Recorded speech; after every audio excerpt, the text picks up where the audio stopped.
नमस्कार दोस्तों, मैं विकास भारद्वाज एक बार फिर आप सभी का मेरे इस वीडियो में स्वागत करता हूं। आज के इस वीडियो में हम लोग दंड प्रक्रिया संहिता के जो अध्याय 12 के आगे की धाराएं हैं उसके बारे में चर्चा करेंगे। आगे की धाराओं को जानने से पहले अगर आपने धारा 154 जो FIR से रिलेटेड है नहीं देखा है तो डिस्क्रिप्शन में लिंक है, आप वहां जा कर के ज़रूर देखें। चलिए आज के इस वीडियो में हम लोग धारा 155 के बारे में पढ़ेंगे। धारा 155 क्या कहता है? असंज्ञेय मामलों के बारे में इत्तला और ऐसे मामलों का अन्वेषण। मतलब कि धारा 154 जो था वो संज्ञेय मामला कॉग्निजिबल ऑफेंस से संबंधित था और ये असंज्ञेय नॉन कॉग्निजिबल ऑफेंस से संबंधित है धारा 155। इसमें इत्तला और अन्वेषण जो है उसके बारे में बताया गया है। 4 पॉइंट है, चारों पॉइंट को बहुत आसानी से धीरे धीरे क्लियर करेंगे। आशा करूँगा कि सारी चीज़ें आपको समझा पाऊँ। चलिए, पहला जो कहता है उसमें कहता है कि सबसे पहले असंज्ञेय अपराध घटित होगा तो हम उसकी सूचना देने जाएंगे ना, कहाँ? पुलिस स्टेशन में। तो पहला पॉइंट यही बोलता है कि पुलिस थाने के भारसाधक अधिकारी को सूचना प्राप्त होता है। किस चीज़ का? असंज्ञेय अपराध का।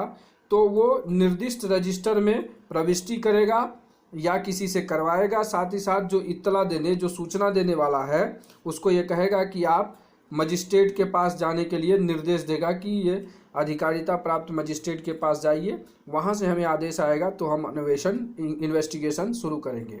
तो दूसरे कंडीशन में क्या होगा? पुलिस अधिकारी जो है किसी असंज्ञेय मामले का अन्वेषण मजिस्ट्रेट के आदेश के बिना नहीं करेगा। संज्ञेय मामले में बिना मजिस्ट्रेट के आदेश के भी कर सकता है, बिना वारंट गिरफ्तारी भी कर सकता है। सारी चीज़ें हैं क्योंकि संज्ञेय अपराध गंभीर अपराध की श्रेणी में माने जाते हैं और जो CRPC के शेड्यूल 1 में संज्ञेय दर्शाए गए हैं। और संज्ञेय अपराध भी CRPC के शेड्यूल 1 में असंज्ञेय जिनको दर्शाया गया है वो असंज्ञेय अपराध की श्रेणी में आते हैं। लिटरली अगर इसको बोले तो यह कम ग्रेविटी के ऑफेंसेस इसमें हैं।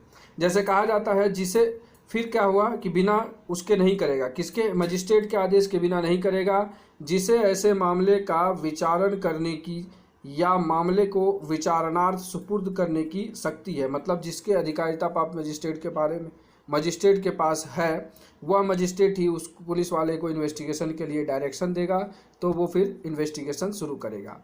तीसरा क्या कंडीशन है? तीसरे कंडीशन में जब उसको शक्ति मिल गई इन्वेस्टिगेशन का तो वो इन्वेस्टिगेशन शुरू करता है पुलिस ऑफिसर। तो ये कहता है कि कोई भी पुलिस अधिकारी ऐसा आदेश मिलने पर, कैसा? असंज्ञेय अपराध में अन्वेषण करने का, तो उसके पास जो है वारंट के बिना गिरफ्तार करने की शक्ति के सिवाय, मतलब कि अगर असंज्ञेय अपराध का अपराधी है तो उसको वारंट के बिना गिरफ्तार नहीं करेगा, उसका वारंट ले करके जाएगा गिरफ्तार करने के लिए।